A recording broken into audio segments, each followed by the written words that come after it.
이번 주제는 증여세 면제 한도 상향입니다. 증여세 면제되는 한도가 상향된다는 뉴스가 나왔습니다. 증여세 면세는 지금까지는 5천만 원까지 가능했으나 1억 원으로 상향한다는 것입니다.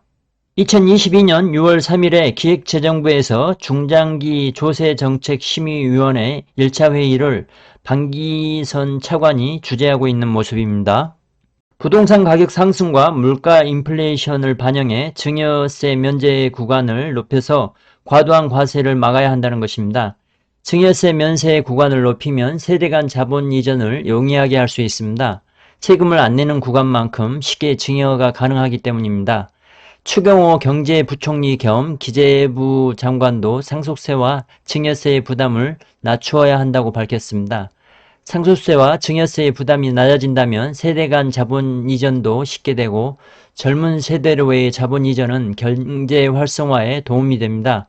나이 든 세대에 비해 젊은 세대가 아무래도 지출이 많기 때문입니다.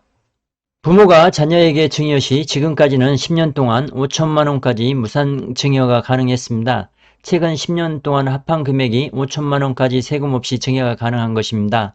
5천만 원이 초과하면 금액에 비례해서 10%에서 50%의 세금을 납부했는데요. 이는 상당히 부담스러운 수준입니다.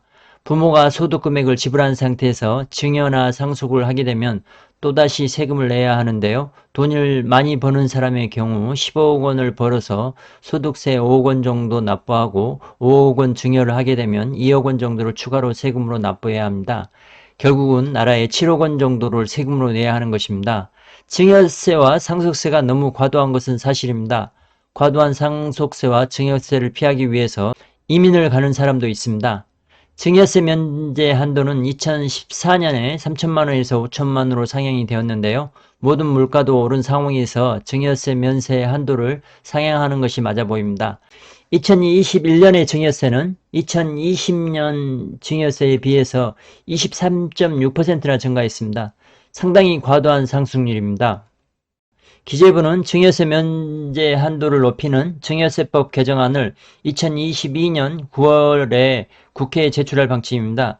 이번 개정안에 증여세 면세 한도가 1억 원으로 확대될 가능성이 아주 높아 보입니다.